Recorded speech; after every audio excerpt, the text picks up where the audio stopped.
So my journey to LeTourneau started in 1990, and as a high school student looking for a college to go to, my aunt, who lived in the Northwest Territories, which is the Canadian equivalent of Alaska, was down visiting us.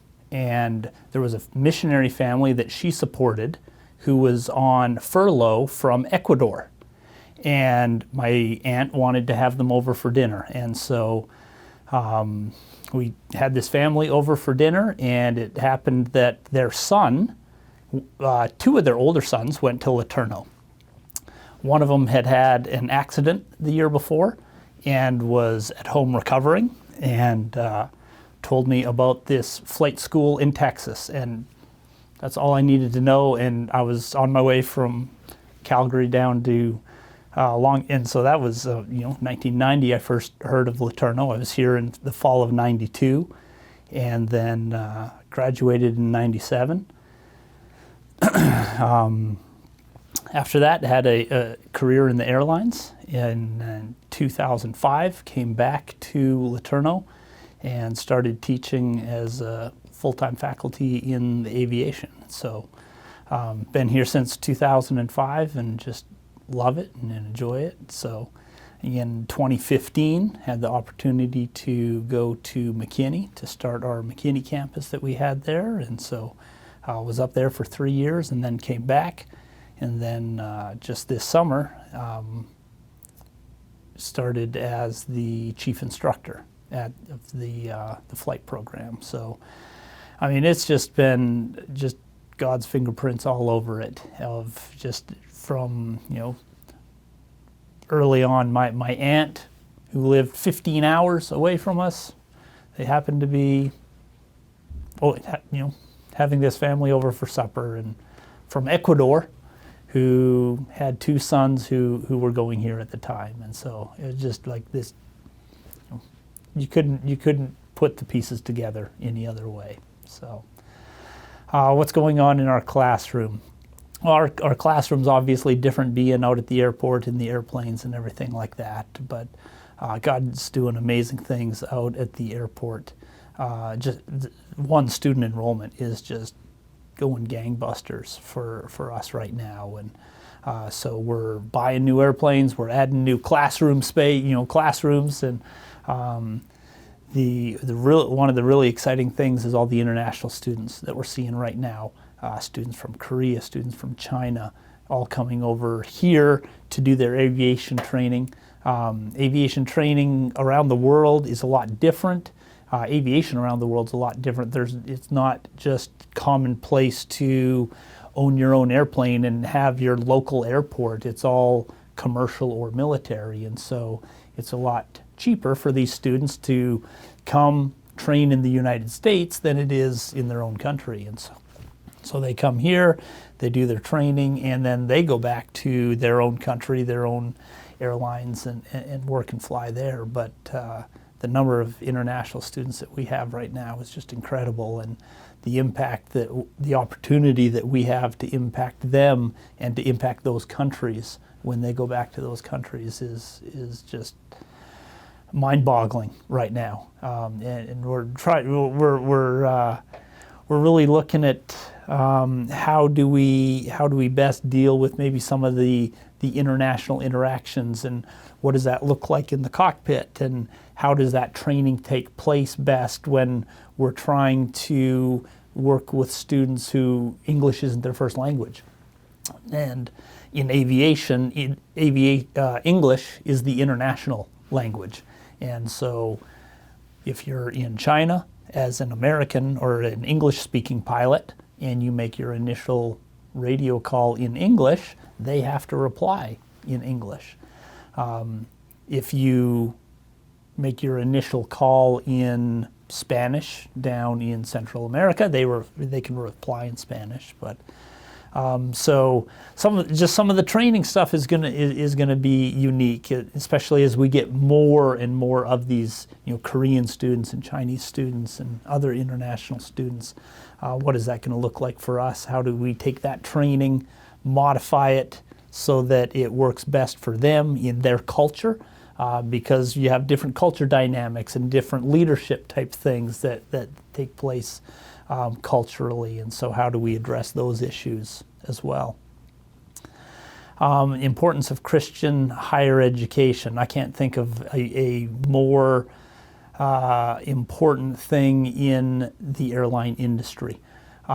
Having people who are who have just the morals, the work ethic, the Christian ethics. You know, your boss is giving you a $60 million plane to fly around for 4 days, and he's trusting you to do it the right way. All the passengers in the back are trusting you to operate that airplane in an ethical manner, to do it the way it's supposed to be done. And so it's just the it's the ideal environment for a Christian influence in aviation, to have that morality, to act as a captain in that, and to be in charge and in command, and being able to work well with others, and to be able to have that, that godly influence play into that is really a big thing. Just to have the work ethic of just showing up to work, is a huge thing. If you don't know who you are before you get into a situation, you don't know the outcome. You don't know what's going to happen. And so being able to know who you are, especially from a Christian mindset, especially from a leadership type mindset, having made those decisions, having thought through how that's going to play out, being able to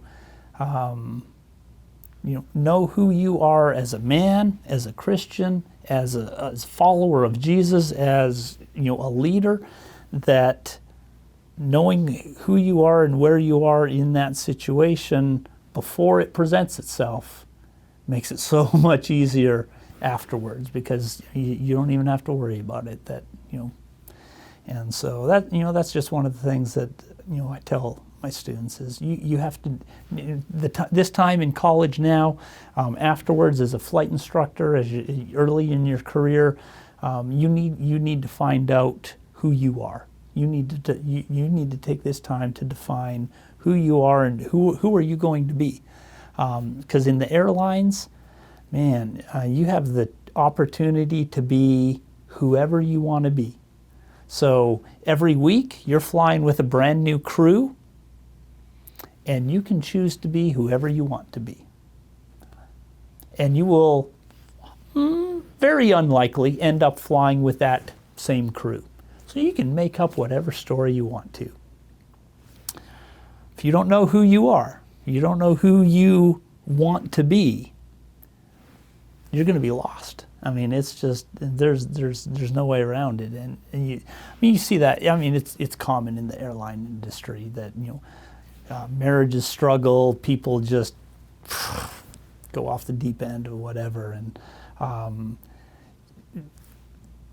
coming from a Christian worldview and understanding that, being able to bring that into your into your career is vital for these guys to be guys and girls to be able to do that, and to be able to minister to those people who are lost and hurting. And in the cockpit, man, I mean, you are in a confined space behind a locked door, one-on-one, for 80 to 100 hours a month.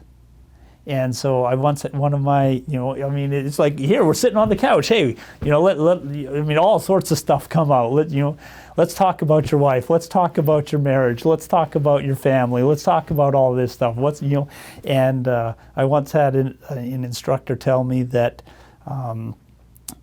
flying on the flight deck is like equal to a counseling couch. You're sitting there because there's the stress of everything, and there's just life going on, and I mean, you like I said, you're behind a locked door with someone for 80 to 100 hours, you got a lot of time to sit there and talk and really learn who that person is. And so if you can bring that Christian worldview into that, and if you can share the gospel with so many people in aviation, I mean, it's just the fields are ripe to just go out there and witness and to be a missionary.